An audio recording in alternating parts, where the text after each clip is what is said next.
तो Deutsch bank के CEO Ravneet Gill को यस बैंक का नया एमडी और सीईओ नियुक्त किया गया है। रिजर्व बैंक ऑफ इंडिया ने उनकी नियुक्ति को मंजूरी दे दी है। रवनीत गिल 1 मार्च को अपना कार्यभार संभालेंगे। रवनीत गिल के बारे में और ज्यादा जानकारी के लिए हमारे साथ हैं हमारे सहयोगी हर्षदा सावंत, उनसे बात करते हैं। और हर्षदा सावंत तो वहीं रवनीत गिल के साथ काम कर चुके पूर्व बैंकर और मार्केट एक्सपर्ट अजय बग्गा भी हमारे साथ हैं। आप दोनों का स्वागत है। लेकिन हर्षदा, पहले मैं आपके पास आऊंगा। हर्षदा, रवनीत गिल का प्रोफाइल बताइए जरा, क्या प्रोफाइल है उनका?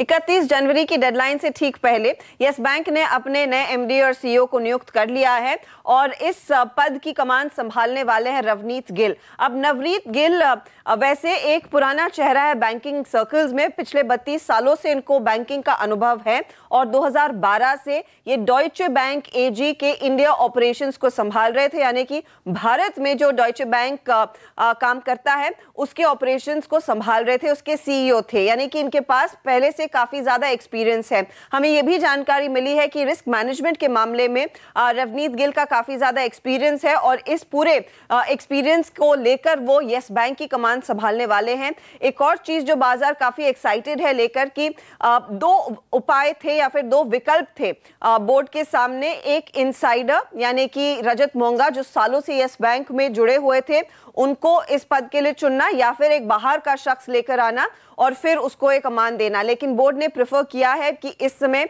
एक बाहर के आदमी को लाया जाए ताकि पूरी बैंक की छवि बदले। हाल फिलहाल में स्टॉक की काफी धुलाई हुई थी और नई जान, नई ऊर्जा लाने के लिए रवनीत गिल का नाम अव्वल दर्जे पर रखा गया था। इसको लेकर काफी चर्चा भी थी, लेकिन इस बात पर अब मोहर लग गई है जब बोर्ड ने इसे अनाउंस कर दिया। हम आपको यह भी बता दें कि मॉडर्न स्कूल दिल्ली से रवनीत गिल पढ़े हुए हैं। इनको क्रिकेट का काफी शौक है, हर भारतीय की तरह। लेकिन जो खास बात इनके बारे में है कि इनका जो विदेशी बैंक चलाने का एक्सपीरियंस है वो सबसे ज्यादा काम आएगा यस बैंक के लिए। ठीक है हर्षदा, अब रहिए हमारे साथ। अजय बग्गा भी हमारे साथ जुड़ चुके हैं। अजय बग्गा जी, स्वागत है सीएनबीसी आवाज पर। सर, आपने तो उनके साथ काम किया हुआ है, तो जरा बताइए हमारे दर्शकों को कैसे आदमी है, क्या रहा आपका अनुभव? देखिए, रवनीत बहुत ही मैच्योर, बहुत ही सुलझे हुए बैंकर हैं।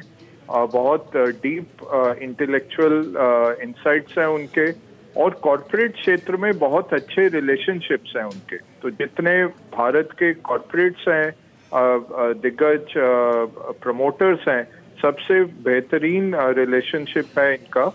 और जब फॉरेन बैंक, डॉइचे बैंक जैसा फॉरेन बैंक नियुक्त करता है कंट्री हेड को, तो वो पूरे विश्व के लोगों को इंटरव्यू करके और बाहरी लोगों को भी इंटरव्यू करके तब नियुक्त करते हैं। तो पुनीत चड्ढा जैसे दिग्गज को इन्होंने सक्सीड किया 2012 में और काफी कैंडिडेट्स के ऊपर इनका चुनाव किया गया था। तो यही दर्शाता है कि काफी ये ट्रैक रिकॉर्ड अच्छा है, बहुत ही उम्दा ट्रैक रिकॉर्ड है और बैंकिंग में बहुत ही डीप एक्सपीरियंस है।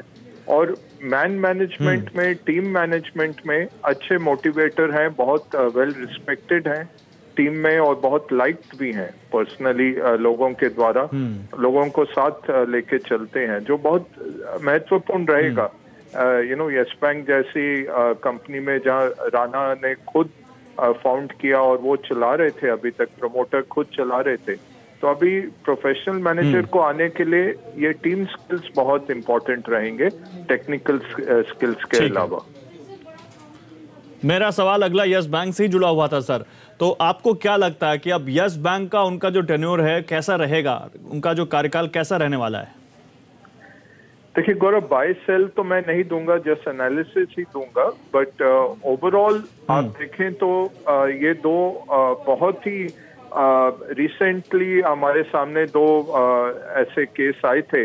आईसीआईसीआई बैंक में पहले जब संदीप बख्शी साहब को अपॉइंट किया गया और फिर अमिताभ चौधरी का जब अनाउंसमेंट आया एक्सिस में, तो हमने दोनों में देखा कि मार्केट ने उसको वेलकम किया। तो मार्केट को क्या चाहिए? सर्टेनिटी चाहिए, एक ट्रैक रिकॉर्ड हो, एक प्रोफेशनल मैनेजमेंट हो, और वो हमने ये दोनों केसेस में देखा। तो वही यस बैंक जहां 400 रुपए लगभग से शेयर प्राइस 150 रुपए तक आ गई थी, तो होपफुली ये इम्पैक्ट जरूर आएगा कि एक सर्टेनिटी आती है। पहले ब्रह्मदत्त जी को अपॉइंट किया था नॉन एग्जीक्यूटिव चेयरमैन, अब इनका अगर चुनाव आज बोर्ड ने पारित किया है तो ये अच्छी बात है।